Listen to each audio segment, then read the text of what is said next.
Irmão, você é muito bem-vindo à casa do Senhor, amém? Quero te convidar a se colocar de pé. Você descansou?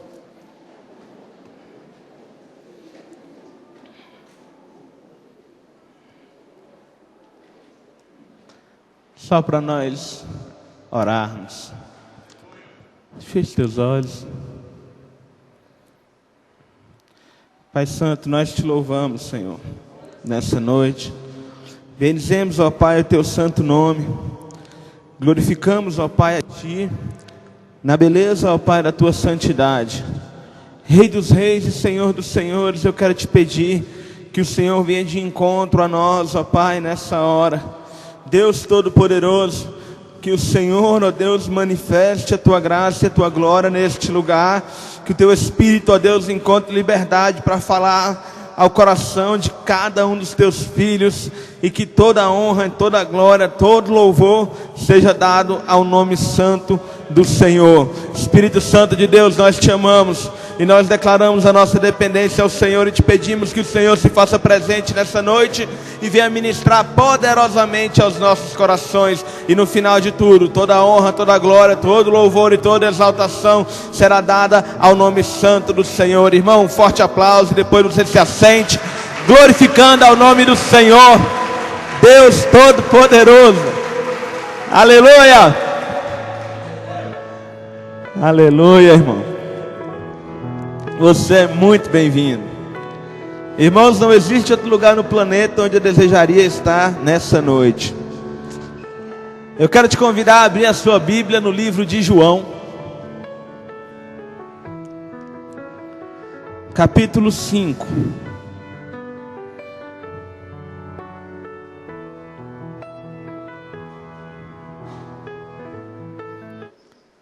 A partir do versículo 1.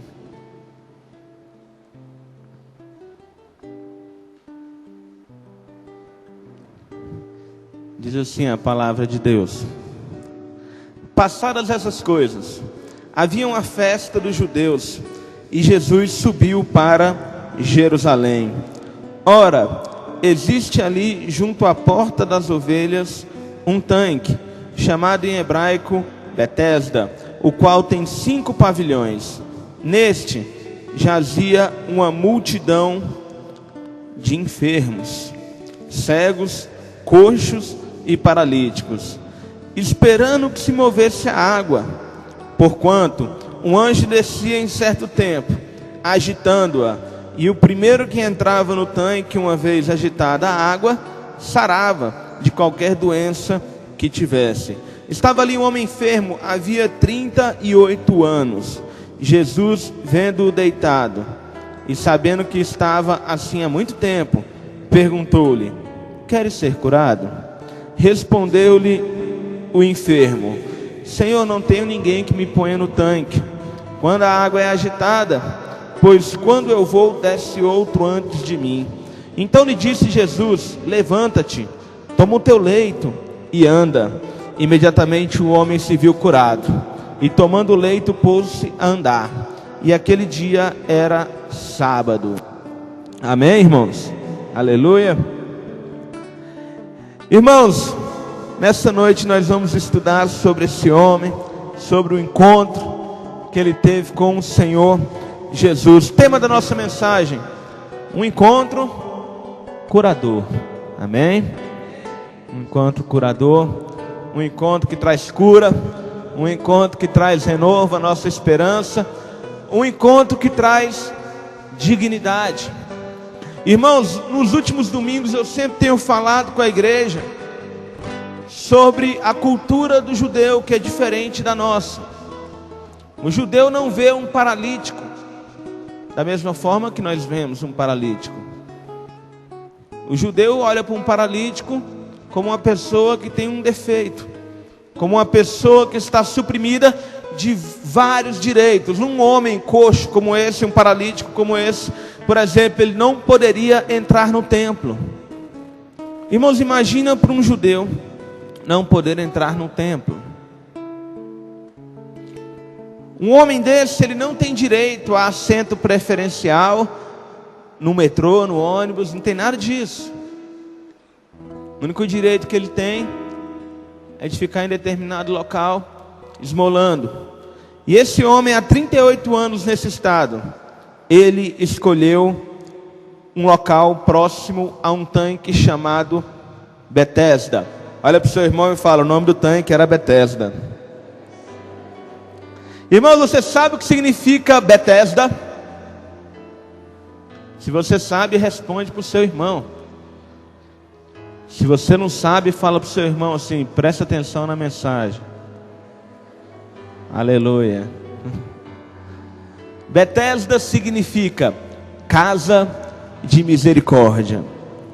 Então aquele homem que estava nesse estado deplorável, nesse estado vergonhoso, nesse estado ruim, há 38 anos, ele escolheu esse local, a casa de misericórdia, acreditando ele que ali naquele local, uma hora ou outra, Deus levantaria alguém, ou alguém se levantaria para exercer misericórdia para com aquele homem. Irmãos, existem momentos em nossas vidas que nós carecemos de misericórdia. Se você não precisa de misericórdia, nessa noite você escolheu o local errado para você vir. Você poderia estar em casa assistindo qualquer coisa que está passando na televisão.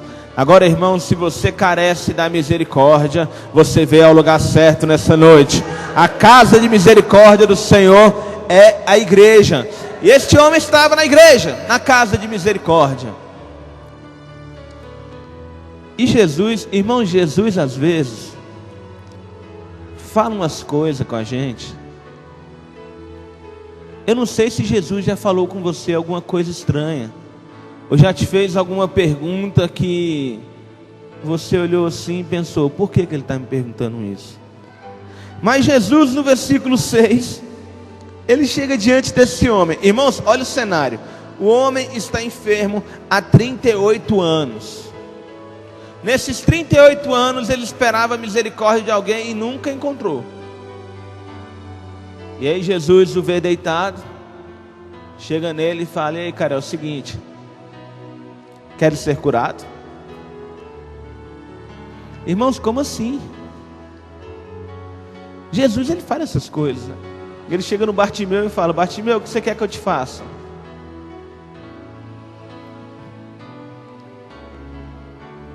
E aí ele chega nesse homem, quer ser curado. Imagino ele olhando para Jesus e pensando, não Senhor, é tão bom ser paralítico, se o Senhor me arrumasse uma muleta, já estaria de bom tamanho.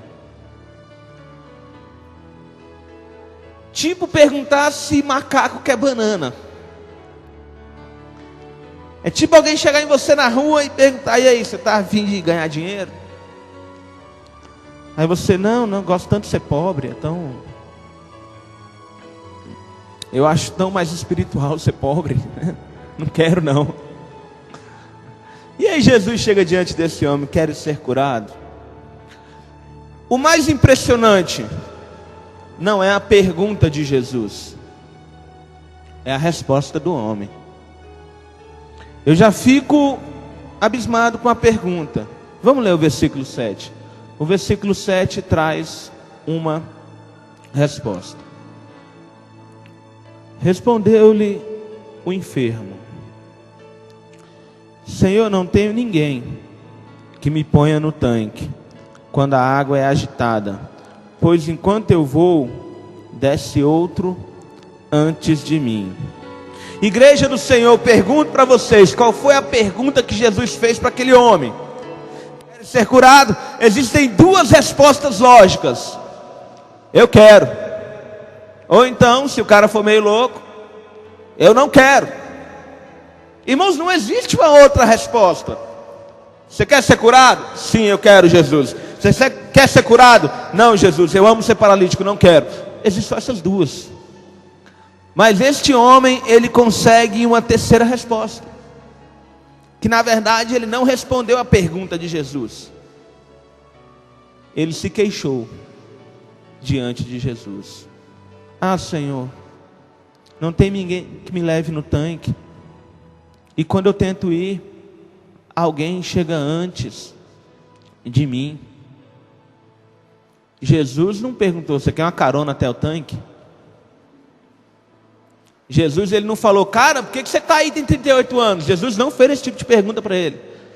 Jesus, ele perguntou: você quer ser curado?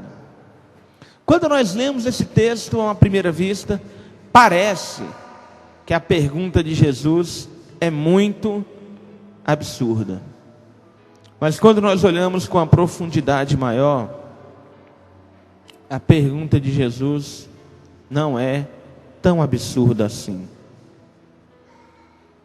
Porque às vezes nós estamos dentro da casa de misericórdia durante 38, 40, 50 anos. E nós estamos enfermos. Enfermos de nossas emoções. Quem lembra das enfermidades que foi falada alguns domingos atrás? Principais enfermidades que nós temos em nossa alma, irmãos, quais são? Sentimento de rejeição, complexo,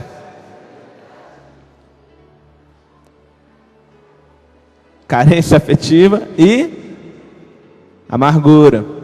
Amargura contra pessoas, principalmente pessoas de nossa família. E às vezes nós passamos tanto tempo dentro da casa de misericórdia, onde Jesus está naquela casa todos os dias, onde Jesus se aproxima de nós todas as vezes que nos chegamos àquele local, mas mesmo assim nós continuamos com o nosso sentimento de rejeição, nós continuamos com o nosso complexo de inferioridade, nós continuamos de uma forma impressionante com a nossa carência afetiva e continuamos amargurados.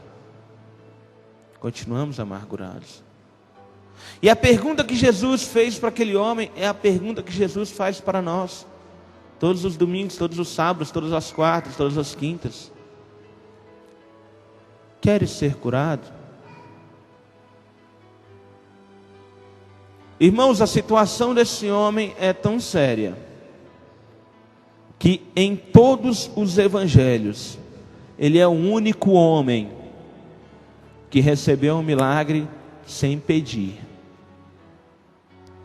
Todos os outros milagres de Jesus que são registrados no Novo Testamento, aquela pessoa que recebeu o milagre, ela tomou a iniciativa de gritar, de ir até Jesus, ou alguém o levou, como nós fomos na semana passada, mas alguém tomou a iniciativa nunca partiu de Jesus.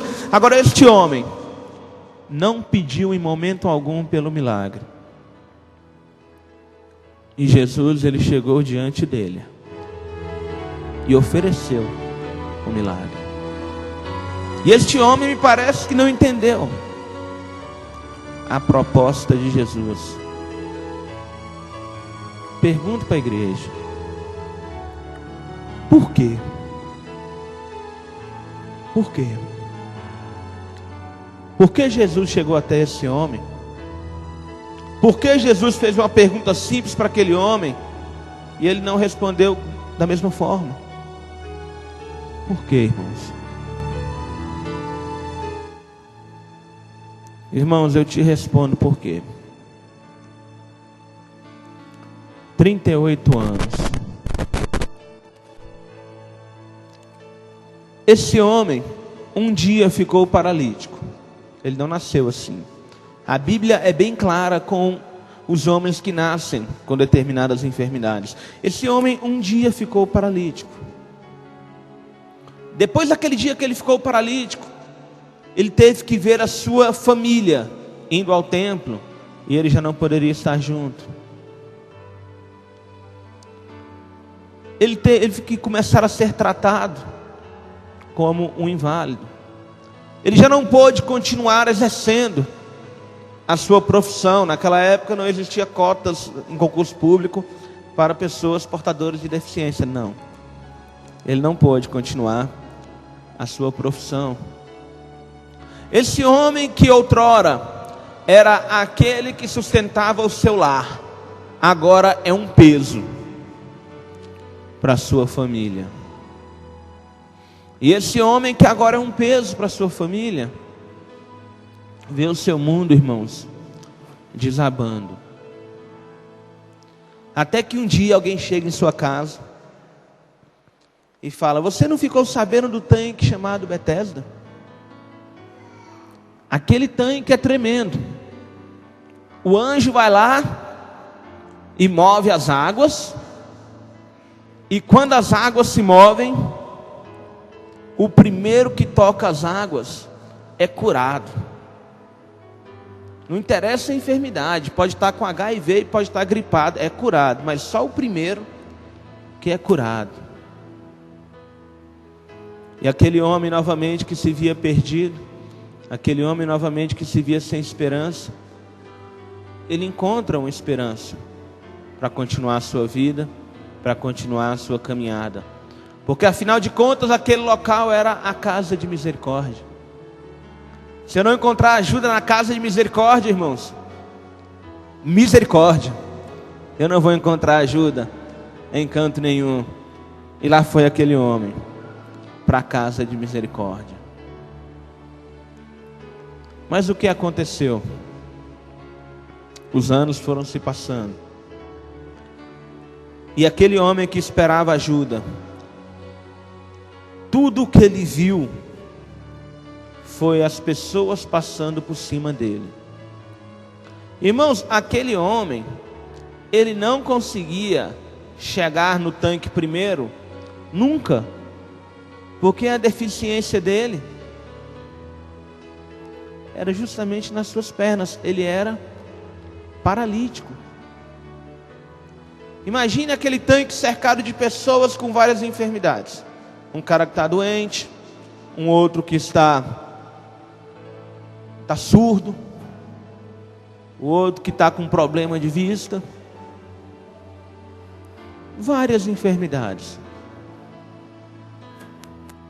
E aí de repente começa o movimento das águas, irmãos. Todos saem correndo para mergulhar, para pular no tanque. Que dia que o paralítico vai chegar primeiro? Não tinha como aquele paralítico chegar primeiro. Não tinha jeito. De jeito nenhum ele chegaria. Então aquele homem foi, cada vez que ele via alguém sendo curado, cada vez que ele via alguém passando na frente dele, aquele sentimento que começou dentro do seu lar, ele aumentava.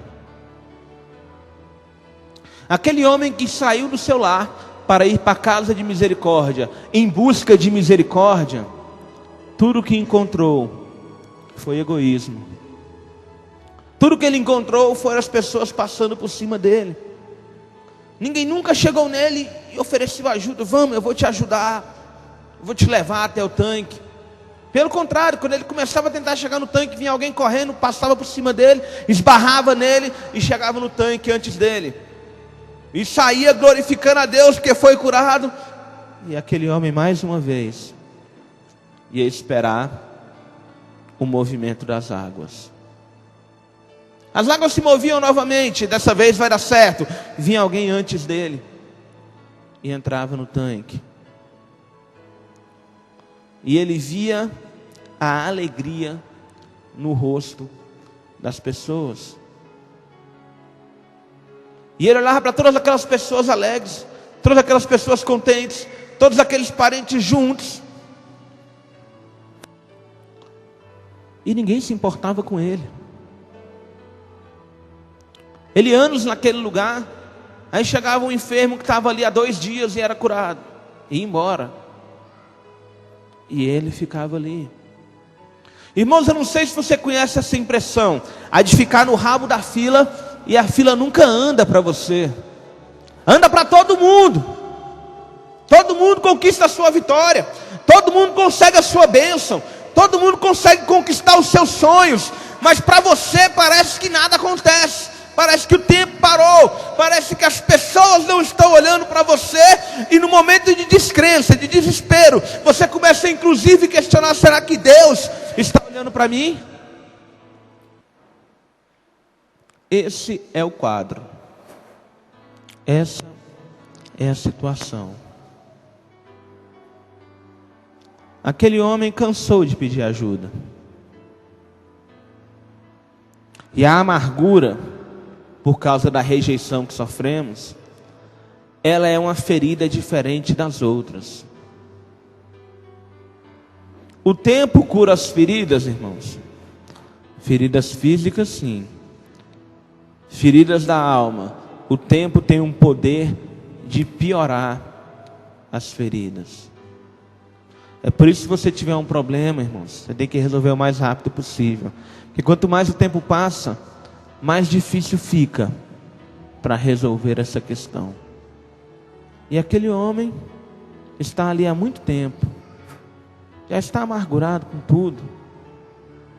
Já está amargurado com todos. Irmãos, imagina o quadro que esse homem está vivendo. Jesus, diante daquele homem. Imagina você com um problema que seja.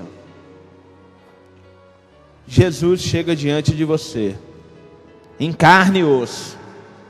O maravilhoso conselheiro, Deus forte, Pai da eternidade, príncipe da paz, o rei do universo, o grande eu sou, aquele que ainda antes que houvesse dia, ele já era o todo-poderoso sobre o universo, chega diante de você. Irmão, acabou o problema. Não interessa o problema, ele acabou de terminar. Acabou o seu problema. E aí esse Deus tremendo ainda chega diante de você e fala: e aí, você quer que eu resolva o seu problema? Irmão, mas você está tão machucado. Você está tão ferido. Você está tão amargurado, que você não acredita mais que o seu problema tem jeito. E aí você tem tanta coisa para fazer diante desse Jesus todo-poderoso. E o que você escolhe fazer? Se queixar. Reclamar: Senhor, nesse lugar, dizem que aqui é a casa de misericórdia, mas ninguém se importa comigo. Dizem que aqui é um lugar de milagres, mas eu não consigo experimentar um milagre. Dizem que aqui é um lugar onde as pessoas amam uns aos outros, mas eu não consigo ser amado. O que eu vejo aqui são as pessoas querendo tirar proveito próprio. O que eu vejo aqui são as pessoas sendo egoístas. Ninguém me ajuda, pelo contrário, as pessoas correm. O homem poderia muito bem me ajudar, e numa próxima vez ele correria ao tanque, mas ele não faz isso. Ele corre e me deixa para lá. E ele está diante de Jesus, aquele que pode curá-lo com uma única palavra. Mas ele está se queixando. Sabe quando nós nos colocamos na presença de Jesus e nós tomamos uma das posições que nós não podemos tomar? Irmãos, existem duas posições que nós não podemos tomar. A primeira é a posição de juiz. Não cabe a nós sermos juízes de ninguém. E a segunda posição que nós não podemos tomar é a da vítima. Irmãos, mas como nós gostamos de ser a vítima. É por isso que novela mexicana faz tanto sucesso. Porque ali é sofrimento demais. Eu fico olhando e falo: tem que orar por essa irmã, Jesus, ali. É muita provação. A pastora Maristéia estava falando aí do Facebook, que as pessoas colocam. Às vezes eu paro para ler algumas postagens. Eu falo: meu Deus do céu, é muito sofrimento na vida desse irmão, tem que jejuar por ele. Porque o cara faz uma postagem que a vida dele está uma droga. Aí amanhã ele posta outra coisa, a droga piorou. E você fala: meu Deus, coitado desse irmão, o diabo está pisando na cabeça dele, chutando, tem que fazer alguma coisa por ele. Aí você olha outra postagem, o outro irmão está pior do que o primeiro. Você fala: meu Deus do céu. Então, como nós amamos ser a vítima? Aí tem aqueles comentários que não ajudam em nada, né? É, irmão, é assim mesmo, ninguém ajuda. Misericórdia, irmão, é desse jeito, né? Porque nós gostamos de ser a vítima. Nós gostamos. Existe uma mulher na Bíblia porque eu amo a postura dela. É a viúva, a mãe do menino que morreu lá do profeta Eliseu, 2 Reis.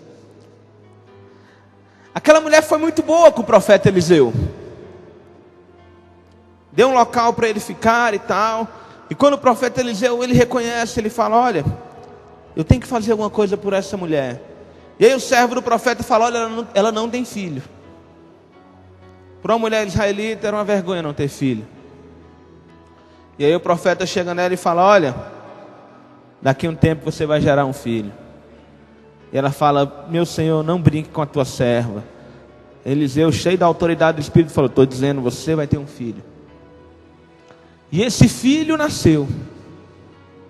Esse filho cresceu. Esse filho se tornou um jovem. E um dia ele estava no campo e começou a sentir uma certa dor. Foi para casa por causa dessa dor. Quando chegou em casa, esse menino veio a falecer por causa dessa dor. A mãe, diante da morte do filho, ela só perguntou uma coisa para as pessoas que a rodeavam: onde está o profeta Eliseu? E aí falaram, e ela foi atrás do profeta Eliseu.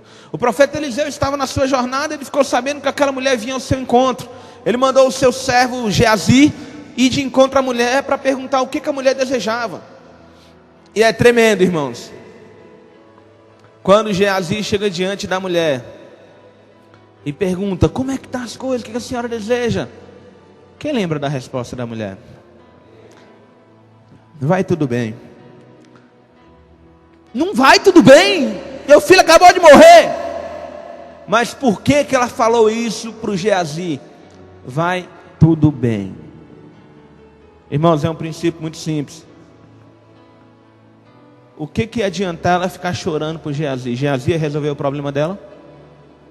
Não. Quando ela chegou diante do profeta, aí sim, ela falou: meu Senhor, eu nunca pedi um filho.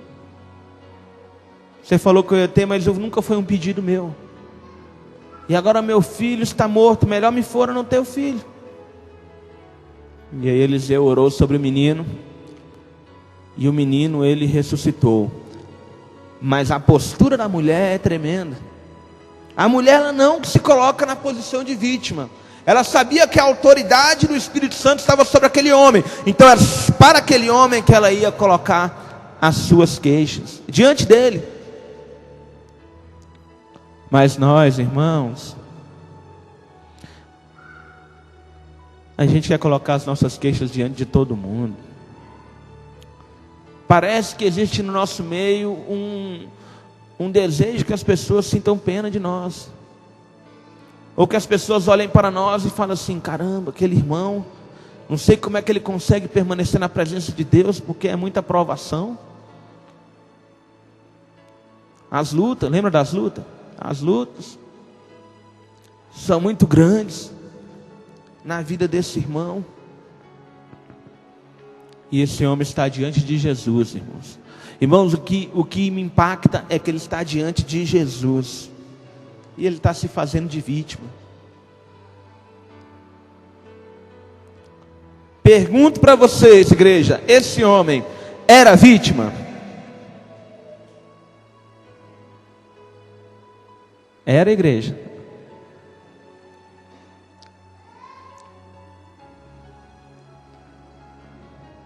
No ponto de vista dele, ele era. Mas no ponto de vista dos outros, será se ele fosse o surdo e o outro fosse o paralítico, ele teria feito aquilo que ele tanto queria que as pessoas fizessem por ele?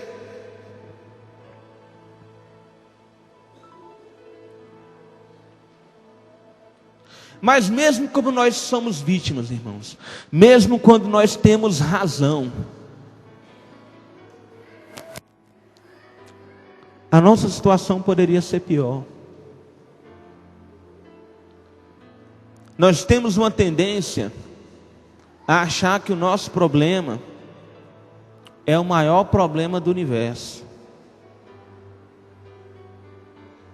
E aí nós agimos como aquele anjo diante de Deus, aquele ex-anjo, que fala assim: ah, o Jó está bem porque não tem problema. Nós agimos dessa forma, nós olhamos para os outros, e vimos os outros caminhando, a gente vê os outros se esforçando, e a gente acha que a vida deles é um mar de rosas. A gente acha que não tem sofrimento, a gente acha que pastor não sofre, que líder não sofre. Essas pessoas não passam por dificuldades.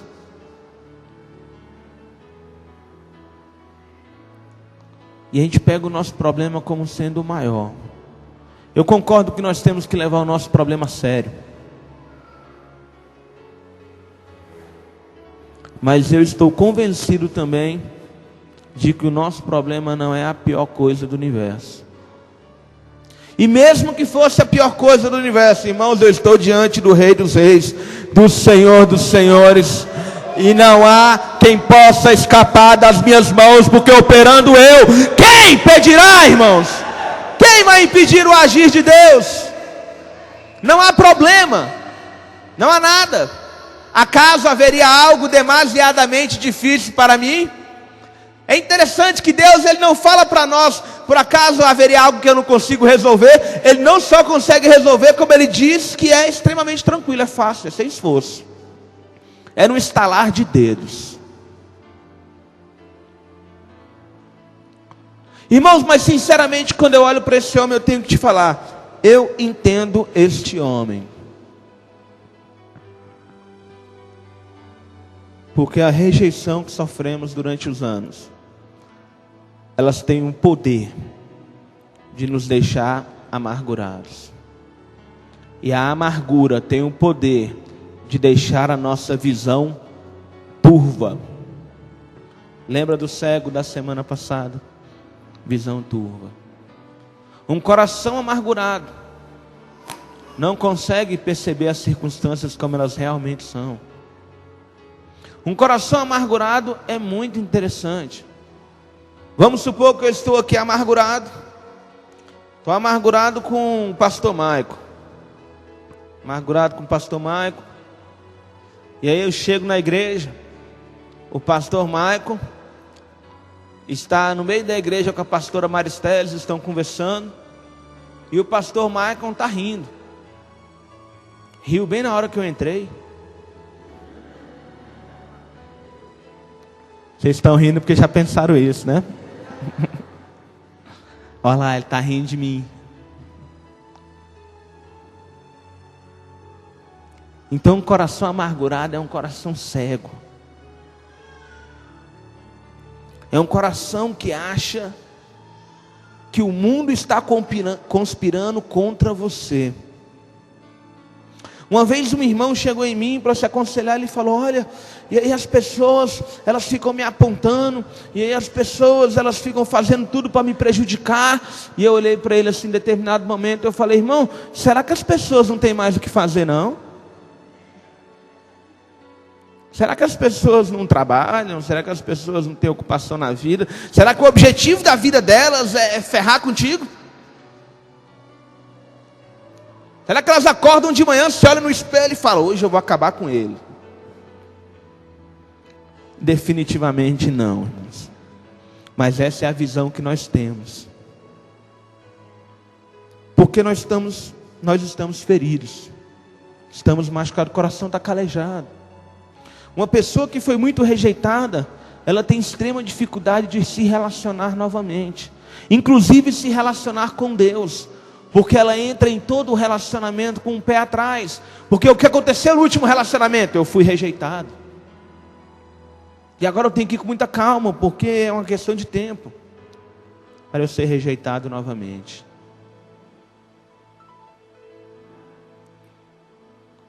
E esse homem não se prostra, ele não se lança, ele não fica alegre com a presença de Jesus, porque ele está com o pé atrás. O que esse cara está perguntando se eu posso ser curado?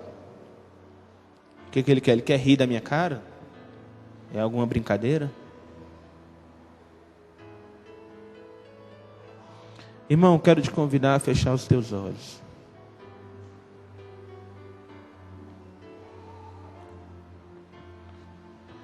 E eu quero te convidar a pensar na sua trajetória. Uma vez o Espírito Santo falou algo para mim tremendo. E quando nós olhamos para as pessoas, a gente não deve olhar somente pessoas. A gente deve olhar histórias. Pessoas são histórias ambulantes.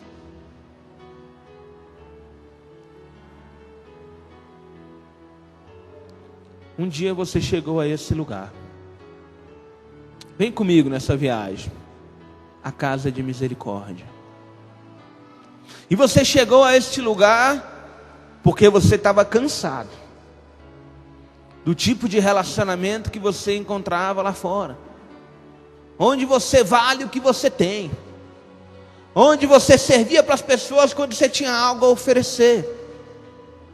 E aí você chegou a este lugar porque aqui você esperava ter algo diferente. E aí você chegou, veio uma reunião, veio duas, veio algumas.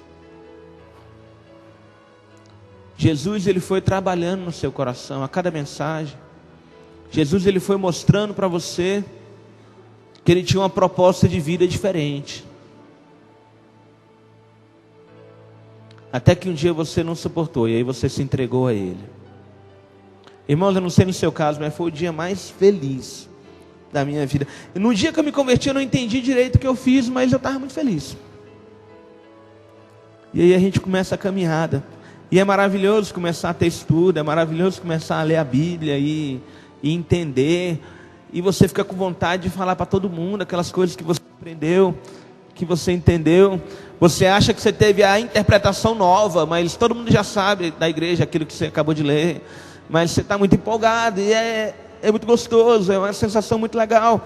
E aí você começa a se relacionar com as pessoas, e aí tem os líderes, aí tem um grupo familiar, onde você faz novos amigos, onde você encontra uma simplicidade que você não encontrava lá no mundo. Mas a igreja, irmãos, ela é composta de pessoas que precisam de tratamento. A igreja, ela é composta de pessoas que precisam de cura também. A igreja é composta de pessoas que precisam de Jesus. Ao contrário do que pensam lá fora, a igreja não é composta por pessoas perfeitas. O céu será um lugar composto por pessoas perfeitas. A igreja não. Então as pessoas erram. Não porque as pessoas querem ver o seu mal, mas é porque as pessoas erram, acontece. E aí você releva aquela primeira vez porque acontece. E aí passa um tempo, outra pessoa erra contigo. E aí você esperava muito, você supervalorizava aquele líder, e aquele líder vai e pisa na bola com você. E aí você esperava, vimos pela manhã, ser valorizado por algo que você fez, e você não recebe o reconhecimento que você esperava. E outro que ao seu ver não merecia tanto reconhecimento, recebe aquele reconhecimento. Irmãos, o nosso coração começa a ficar calejado. E aí aquela alegria, aquele brilho no olhar, ele vai se apagando. E aí eu passo a vir à igreja por vir.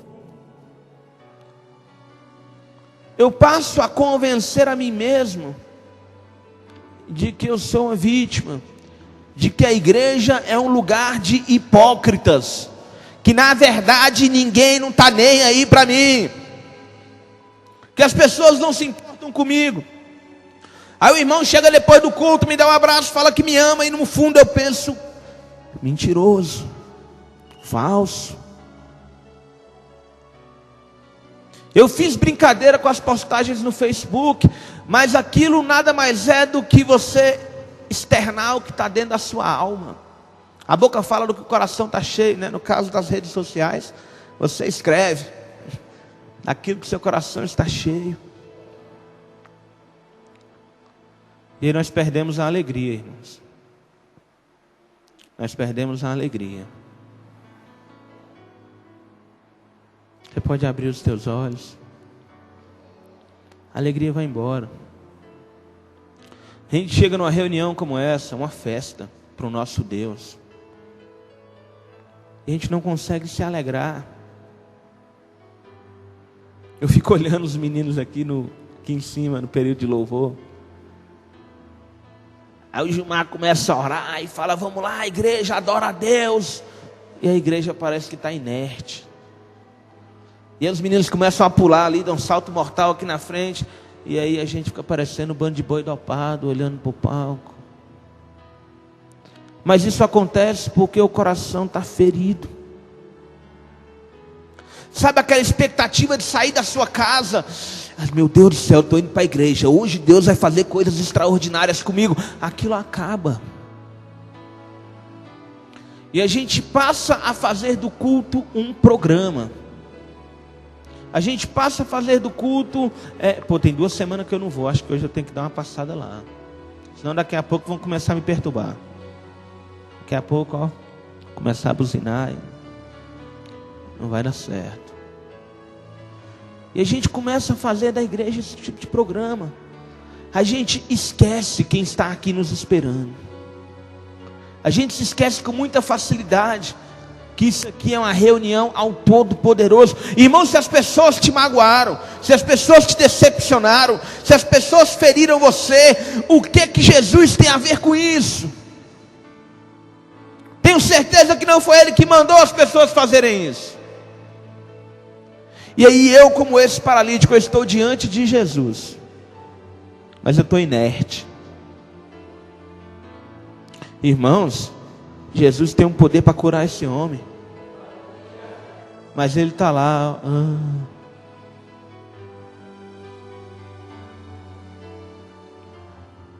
Nós olhamos aquela mulher cuja filha estava endemoniada. A mulher se humilha diante de Jesus para receber a libertação da sua filha. E esse homem, Jesus vai até ele, oferece o milagre, e ele está lá.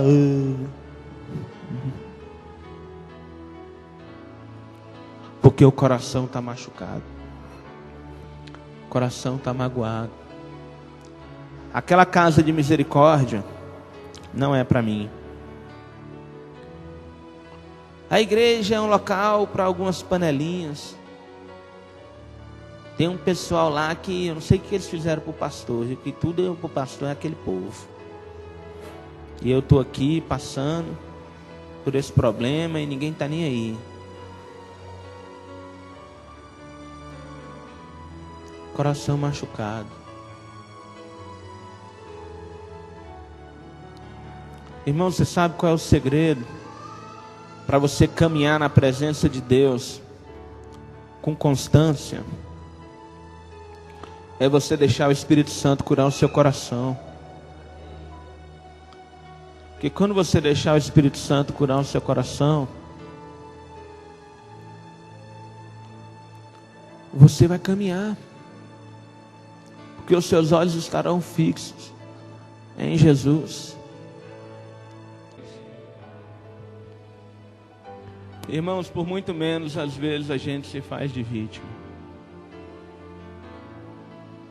E a gente consegue arrumar vários argumentos ao nosso favor.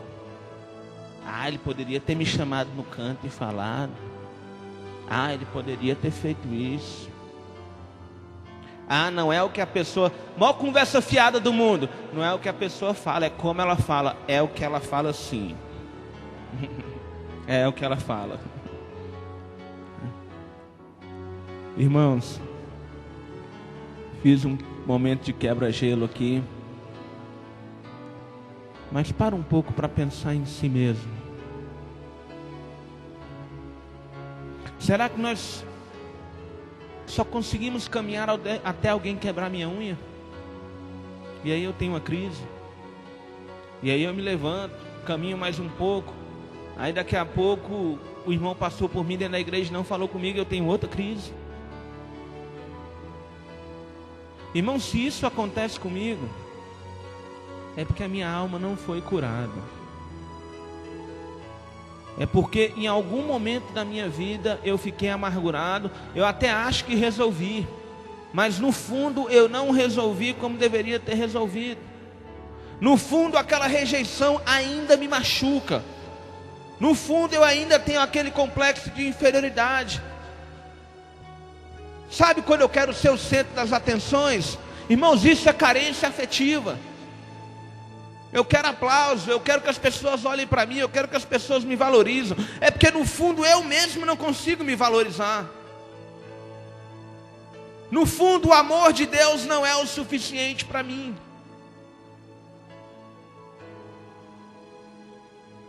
Eu estou falando que eu entendo esse homem, porque a história dele é a história de muitos.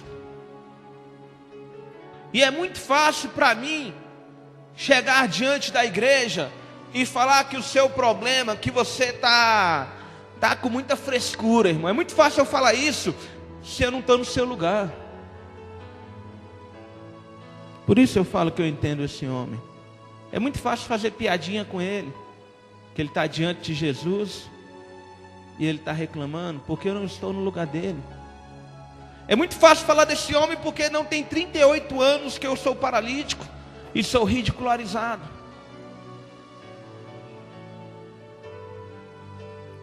É muito fácil. Então eu quero te falar uma coisa, irmão. Esse mesmo Jesus que está diante desse homem, ele sofreu. A Bíblia diz que em tudo ele foi tentado. Vamos ler um texto? Jovens da casa do Senhor, texto de ontem. Eu não vou ousar perguntar qual foi, porque eu tenho medo das respostas. 1 Pedro, capítulo 2.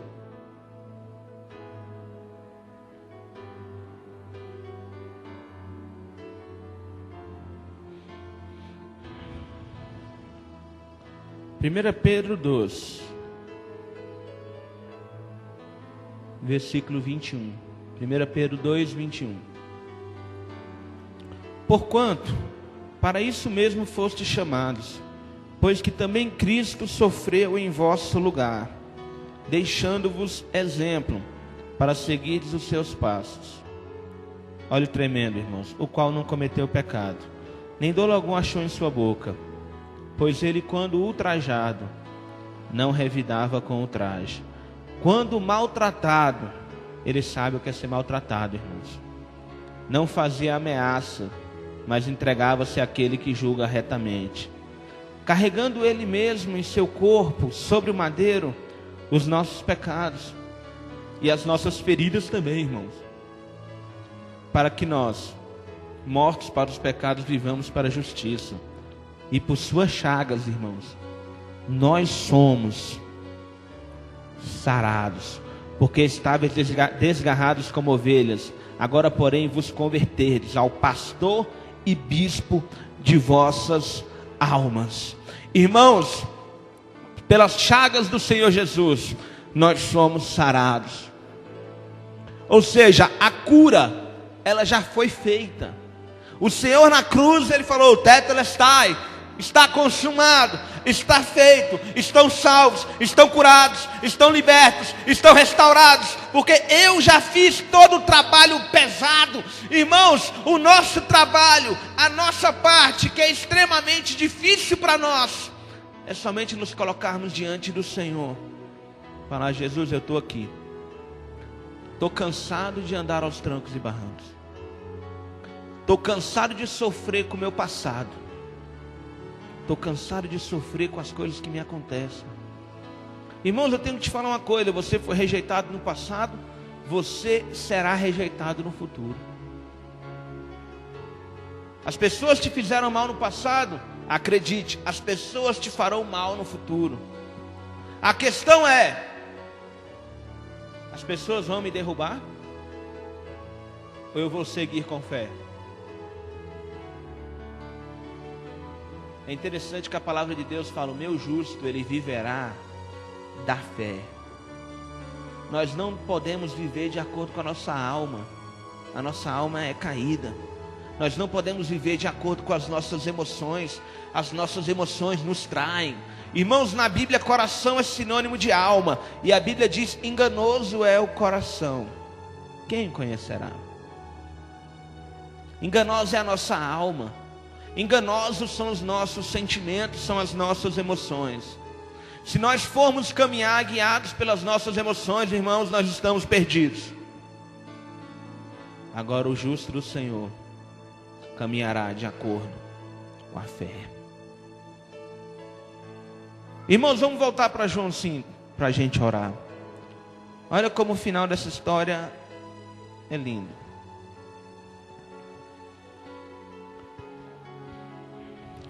Versículo 8.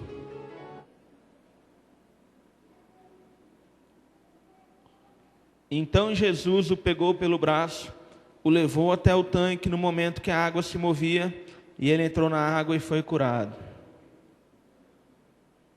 Não é isso que está escrito, né? Então lhe disse Jesus: levanta-te, toma o teu leito e anda. Aquele homem que depositou toda a sua confiança no movimento das águas, irmãos, isso é lindo, ele não foi curado pelo movimento das águas.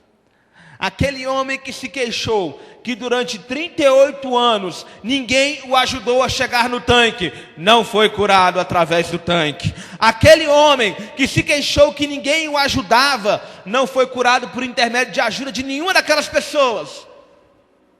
Mas aquele homem que chegou diante dele e falou: quer ser curado? É esse mesmo que muda a nossa história. É o que cura, é o que transforma, é o que liberta. Ele chegou: quer ser curado? E com a simples palavra levanta e anda, ele devolveu para aquele homem a sua dignidade.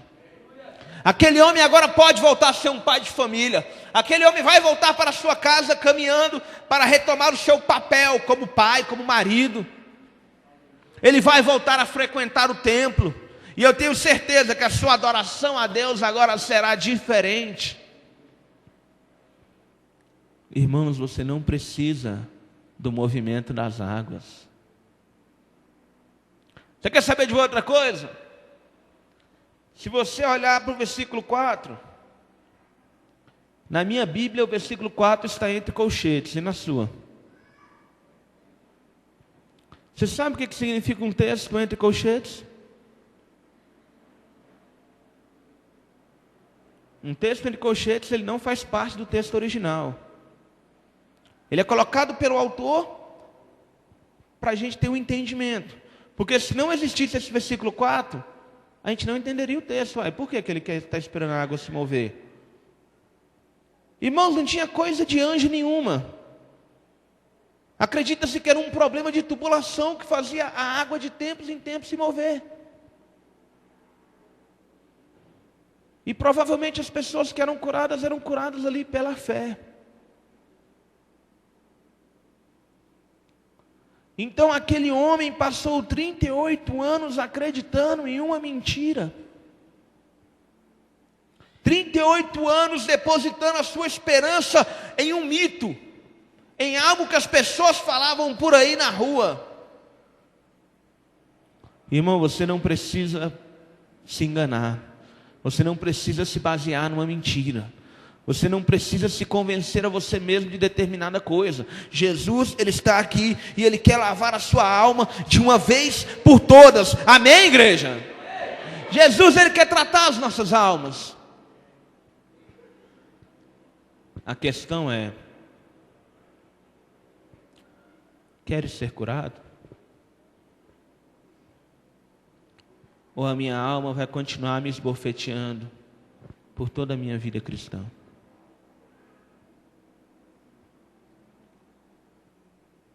Eu quero te convidar a se colocar de pé. Aleluia. Feche os teus olhos.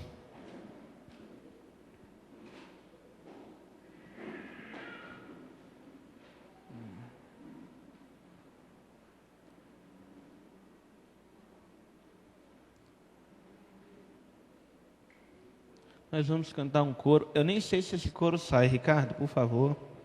Eu acho que você lembra. Aí o pastor Maico, lembra da letra? Deve lembrar.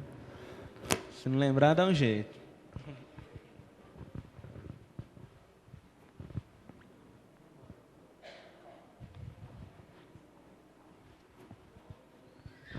Pastor Maico, por favor.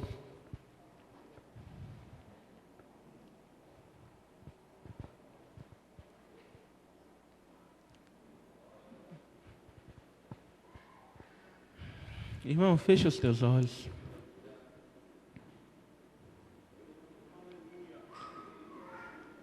Irmãos, tratar da alma é extremamente difícil. Porque o maior inimigo, a maior oposição à cura de nossas almas somos nós mesmos. Amém. Porque nós olhamos para nós mesmos e dizemos assim: eu não preciso disso. Eu sou um líder. Ou eu estou na igreja há tanto tempo. Irmãos, esse homem estava na casa de misericórdia há 38 anos. E ele precisava. Eu quero te convidar nesse primeiro momento a falar com Jesus. Enquanto os irmãos vão tocar esse coro, eu te convido a não cantar, irmãos. O coro é só para você poder falar com Jesus, sem se preocupar com o irmão que está do seu lado, aí mesmo no seu lugar. E você precisa saber: eu quero ser curado de uma vez por todas. E aí, quando as pessoas me magoarem no futuro, elas não terão o poder de me derrubar, porque eu fui curado, eu fui tratado. Eu nunca mais vou precisar me colocar como vítima, porque eu não sou vítima. Eu sou escolhido do Senhor para fazer a diferença. Eu sou escolhido do Senhor para fazer maravilhas. Vítima é Satanás. Eu não sou vítima. Fale com Deus. Será que você consegue conversar com o Senhor? Você pode falar: Senhor, será que eu preciso de cura? Senhor, será que eu passo pela situação que eu estou passando porque eu preciso de cura?